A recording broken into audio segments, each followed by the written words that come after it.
এই সিগমা স্ট্যাচুগুলোর পেছনের আসল সত্যিটা তুমি জানো না, কিভাবে শুধু এই লোকটার না বলাতে গোটা দুনিয়া ধ্বংস হওয়া থেকে বেঁচে গেছিল। আর নারকেল গাছ এত লম্বা হয় তবুও তার ভিতরে জল কোথা থেকে আসে? কেন তুমি কখনো একটা F1 কার চালাতে পারবে না? সূর্য তো মহাকাশে জ্বলছে, কিন্তু ওখানে তো কোনো অক্সিজেনই নেই, তাহলে সেটা জ্বলছে কিভাবে? এই প্রশ্নগুলোর সঙ্গে আরো অনেক অজানা প্রশ্নের উত্তর খুঁজে পাবে এই ভিডিওতে, তাই ভিডিওটাকে একদম শেষ পর্যন্ত দেখো।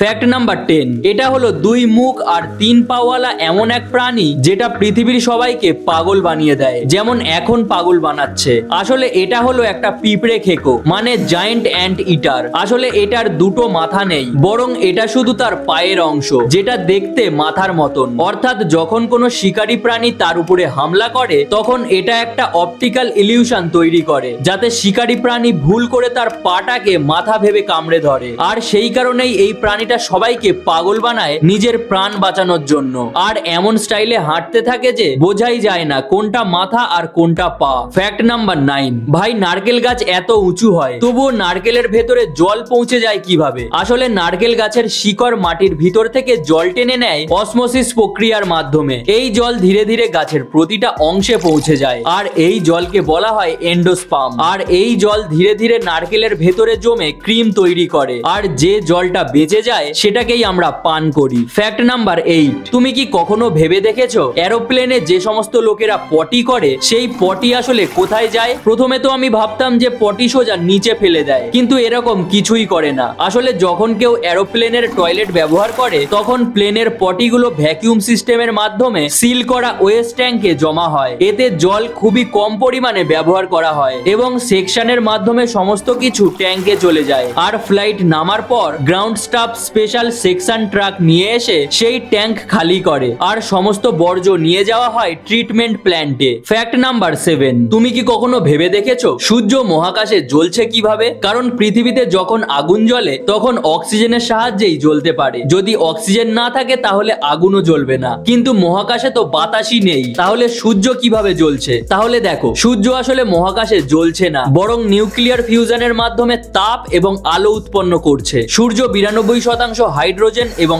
8% হিলিয়াম দিয়ে তৈরি। সূর্যের শক্তিশালী মাধ্যাকর্ষণের ফলে যখন হাইড্রোজেন পরমাণু একে অপরের সঙ্গে ধাক্কা খায় তখন সেটা এনার্জির রূপে তাপ আর আলো উৎপন্ন করে। এবার দু একটা পরমাণুর ফলে তো এত কিছুই হয় না, কিন্তু যখন কোটি কোটি পরমাণু একসঙ্গে সংঘর্ষ করে তখন সেটা অনেক বেশি এনার্জি উৎপন্ন করে, যেটা তাপ আর আলোর রূপেই আমাদের পৃথিবীতে এসে পৌঁছায়। ফ্যাক্ট নাম্বার 6, এরোপ্লেন ওড়ার আগে তার গায়ে যদি সামান্য ডেন্ট বা ক্র্যাক ধরা পড়ে তাহলে সেটাকে একটা স্পেশাল টেপ দিয়ে আটকে ফেলা হয়, যার নাম হলো স্পিড টেপ। কিন্তু এটা কোনো জোড়াতালি না। আর প্লেনের জানালায় এইরকম ছোট্ট ছিদ্র থাকে কেন? আগে বলি, এটা কোনো নর্মাল টেপ নয়, বরং সুপার স্ট্রং অ্যালুমিনিয়ামের তৈরি একটা টেপ, যেটা হাই টেম্পারেচার আর হাই স্পিড প্রেসার সহ্য করতে পারে। মানে যতক্ষণ প্রপার রিপেয়ার না করা হচ্ছে ততক্ষণ এটা টেম্পোরারি ফিক্স হিসাবে কাজ করে। আর ভয় পাওয়ার কোনো কারণ নেই, এটা একদমই সেফ হয়, এয়ারলাইন থেকে সার্টিফাইড হয়, আর শুধুমাত্র ছোটখাটো সমস্যাজনিত জায়গায় ব্যবহার করা হয়। এবার কথা বলা যাক প্লেনের জানলায় সেই ছোট্ট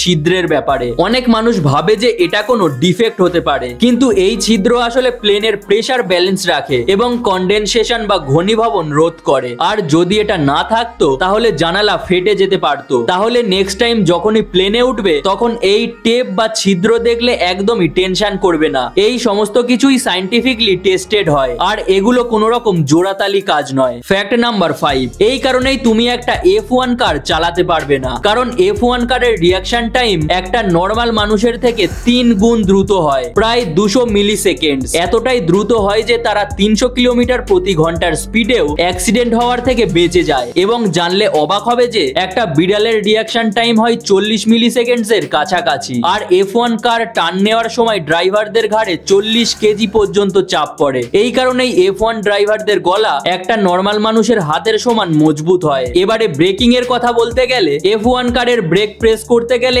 100 থেকে 150 কেজি ফোর্স লাগে। আর যখন এই ড্রাইভার জোরে ব্রেক মারে অথবা নিখুঁতভাবে টার্ন নেয় তখন তাদের 5G অথবা 6G পর্যন্ত ফোর্স সহ্য করতে হয়, যেটা কোনো নরমাল মানুষকে অজ্ঞান করে দেওয়ার জন্য যথেষ্ট। আর 5G 6G কোনো নেটওয়ার্ক না, এটা হলো গ্র্যাভিটেশনাল ফোর্স বা মাধ্যাকর্ষণ শক্তি। মানে যদি কোনো নরমাল মানুষ একটা F1 কারে বসে তাহলে হয়তো টার্ন নেওয়ার আগেই সে অজ্ঞান হয়ে যাবে। আর এত কিছু সহ্য করার পাশাপাশি F1 ড্রাইভারদের ককপিটের 50 ডিগ্রি সেলসিয়াস গরম তাপমাত্রাও সহ্য করতে হয়, মানে ভিতরে এসি না বরং চুল্লি জ্বলতে থাকে। সেই কারণেই এরা একটা স্পেশাল ফায়ার প্রুফ স্যুট পরে, আর না হলে রেসের মাঝখানেই ড্রাইভার ঝলসে কাবাব হয়ে যাবে। ফ্যাক্ট নাম্বার 4, যেমন দাঁতের ডাক্তারকে ডেন্টিস্ট আর হার্টের ডাক্তারকে কার্ডিওলজিস্ট বলা হয়, তেমনি স্কিনের ডাক্তারকে ডার্মাটোলজিস্ট, লিভারের ডাক্তারকে হেপাটোলজিস্ট, কিডনির ডাক্তারকে নেফ্রোলজিস্ট আর ব্রেনের ডাক্তারকে নিউরোলজিস্ট বলা হয়। আর এগুলো হলো আরো কিছু ডাক্তারের নাম, যেগুলোকে তুমি ভিডিও পজ করে পড়ে নিও অথবা একটা স্ক্রিনশট নিয়ে নাও, হয়তো পরবর্তীকালে এটা তোমার কাজে আসতে পারে। ফ্যাক্ট নাম্বার 3, আজকে তুমি বেঁচে আছো এবং আমার এই ভিডিওটাকে দেখছো শুধুমাত্র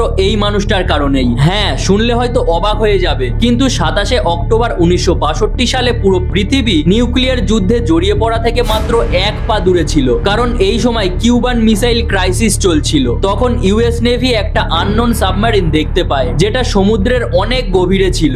আর অনেক তল্লাশির পর জানা যায় যে সেই সাবমেরিনটা ছিল সোভিয়েত ইউনিয়নের, আর সেই সাবমেরিনটা নিউক্লিয়ার বোম দিয়ে পুরো ভর্তি ছিল এবং সাবমেরিনটার নাম ছিল B-59। এবার ইউএস নেভি সেই সাবমেরিনটাকে জলের উপরে আনার জন্য 2-4টে ছোট ছোট ধামাকা করে, কিন্তু এটার প্রভাব পুরো উল্টো হয়ে গেছিল, কারণ সেই সাবমেরিনটা জলের অনেক গভীরে ছিল। আর যে সমস্ত আর্মিরা সাবমেরিনের মধ্যে ছিল তাদের সাথে বাইরে থেকে কোনো রকমের কানেকশন করা যাচ্ছিল না, যার ফলে তারা বুঝতে পারছিল না যে এই বোমগুলো কি আমাদের উপর হামলা করা হয়েছে নাকি আমাদেরকে উপরে ডেকে কথাবার্তা বলার জন্য ফাটানো হয়েছে। আর এই সাবমেরিনটাতে একটা নিউক্লিয়ার টর্পেডো ছিল, যেটাকে লঞ্চ করার জন্য এই 3 জন ব্যক্তির পারমিশন লাগতো, যারা সেই সাবমেরিনের মধ্যেই ছিল। যদি এই 3 জন নিউক্লিয়ার অ্যাটাক করে জবাব দেওয়ার সম্মতি দিয়ে দিত, তাহলে ভাই সবকিছুই শেষ হয়ে যেত। ক্যাপ্টেন আর পলিটিক্যাল অফিসার দুজনেই হ্যাঁ বলে দিয়েছিল, কিন্তু তৃতীয় ব্যক্তির নাম ছিল ভাসিলি আর্কিপভ। শুধুমাত্র সে না করে দেয়। সে বলেছিল হতে পারে এটা একটা ওয়ার্নিং ছিল, যতক্ষণ না কনফার্মেশন পাচ্ছি আমরা কিছুই করব না। আর ভাই ব্যাস, তার না বলার কারণেই বিশ্বে নিউক্লিয়ার যুদ্ধ থেমে যায়। এবার ভাবো, যদি ভাসিলি হ্যাঁ বলে দিত তাহলে ইউএসএ অ্যাটাক হতো, আর তারপর তৃতীয় বিশ্বযুদ্ধ প্রায় শুরু হয়ে যেত। কিন্তু একটা মানুষের ধৈর্য আর তার সঠিক সিদ্ধান্ত পুরো দুনিয়াকে এবং কোটি কোটি মানুষের প্রাণ বাঁচিয়ে দিয়েছে। শুধুমাত্র নামটা মনে রেখো, ভাসিলি আর্কিপভ। ফ্যাক্ট নাম্বার 2, এটা হলো সমুদ্রের নিচে বানানো তাজমহল, যেটাকে একটা পুরুষ পাফার ফিশ বানায়। টানা 7 থেকে 9 দিন ক্রমাগত পরিশ্রম করে শুধুমাত্র প্রাণের নারীর জন্য। সবার প্রথমে এরা সমুদ্রের নিচের বালিতে এইরকম নেচে নেচে সুন্দর ডিজাইন তৈরি করে, তারপর সেটাকে সাজানোর জন্য বিভিন্ন শেলের টুকরো উঠিয়ে এনে সেগুলোকে ধৈর্য ধরে সাজিয়ে দেয়। আর যদি কোনো টুকরো সেই ডিজাইনের মাঝখানে চলে আসে তাহলে সে সঙ্গে সঙ্গে সেটাকে তুলে নিয়ে বাইরে ফেলে দেয়, না হলে তো আবার নারী রেগে যাবে। যাই হোক, এটা তৈরি হয়ে যাওয়ার পর নারী নাচতে নাচতে আসে আর সবার তাজমহল চেক করে, আর যার তাজমহল সব থেকে ভালো লাগে সেটার মাঝখানেই বসে নারীটা ডিম দিয়ে দেয়। वाह क्या सीन है, वाह क्या सीन है। ফ্যাক্ট নাম্বার 1, যদি তুমি সিগমা হও তাহলে তো তুমি এই স্ট্যাচুকে আগে দেখেছো। হ্যাঁ, এই ইমোজিটাই। তো এই স্ট্যাচুগুলোর নাম হলো মোয়াই স্ট্যাচু, যেগুলোকে দেখতে পাওয়া যায় ইস্টার আইল্যান্ডে, অর্থাৎ দক্ষিণ আমেরিকার পাশে প্রশান্ত মহাসাগরের ছোট্ট একটা দ্বীপ, প্রায় একটা শহরের মতন বড়। আর এই দ্বীপটা চিলির অধীনে। লোকাল মানুষেরা এই দ্বীপকে রাপা নুই বলে। আর এই স্ট্যাচুগুলো তৈরি করেছিল রাপা নুইয়ের মানুষজন, যারা এই দ্বীপে বসবাস করত। এরা ছিলেন পলিনেশিয়ান অরিজিনের, অর্থাৎ যারা প্রশান্ত মহাসাগর বা প্যাসিফিক ওশানের দ্বীপপুঞ্জে থাকতো, যেমন হাওয়াই, টোঙ্গা, সামোয়া ইত্যাদি। তারা মনে করত যে তাদের পূর্বপুরুষেরা তাদের মধ্যে আধ্যাত্মিক শক্তি রেখে দিত। এই কারণেই তারা পূর্বপুরুষদের স্মৃতিতে এই ধরনের স্ট্যাচু বা মোয়াই বানাতো। এই বিশাল স্ট্যাচুগুলো বানানো হয়েছে আগ্নেয়গিরির পাথর দিয়ে, স্পেশালি টাফ নামের আগ্নেয়শিলা দিয়ে, যেগুলোকে সেই দ্বীপেরই এক নিষ্ক্রিয় আগ্নেয়গিরি রানা রারাকুয়ের কাছ থেকে সংগ্রহ করা হয়েছিল। সেই সময় মানুষদের কাছে কোনো রকমের বিশেষ যন্ত্রপাতি ছিল না, তারা শুধুমাত্র পাথর দিয়ে বানানো অস্ত্র ব্যবহার করত স্ট্যাচু বানানোর জন্য। আর সবচেয়ে বড় রহস্য হলো এত বিশাল বড় মাপের স্ট্যাচুগুলোকে আগ্নেয়গিরি থেকে দূরে কিভাবে নিয়ে যাওয়া হলো, কারণ কিছু কিছু স্ট্যাচু তো ওজনে 80 টনেরও বেশি এবং 10 মিটারেরও বেশি উঁচু হয়। তাহলে জেনে নাও, রাপা নুইয়ের লোকজন শুধুমাত্র কাঠের রোলার, দড়ি আর ম্যান পাওয়ার দিয়ে টেনে এই স্ট্যাচুগুলোকে দ্বীপপুঞ্জের অন্য জায়গায় নিয়ে যেত। তাহলে তোমরা এখন কমেন্টে বলো যে একটা মোয়াই স্ট্যাচু বানাতে কতজন মানুষ আর কত সময় লাগতো? যে সঠিক উত্তর দেবে আমি তার কমেন্ট পিন করব। আর ভিডিওটা ভালো লাগলে অবশ্যই একটা লাইক করে দিও এবং প্রত্যেক রবিবার ঠিক দুপুর 12টার সময় এই রকমই interesting are amazing facts video দেখার জন্য চ্যানেলটাকে অবশ্যই সাবস্ক্রাইব করে ভিডিওটাকে তোমার বন্ধু বান্ধবীদের সাথে শেয়ার করে দিও। তাহলে আজকের জন্য এই পর্যন্তই, দেখা হচ্ছে আবার পরের ভিডিওতে। ততদিন পর্যন্ত সবাই ভালো থেকো, সুস্থ থেকো।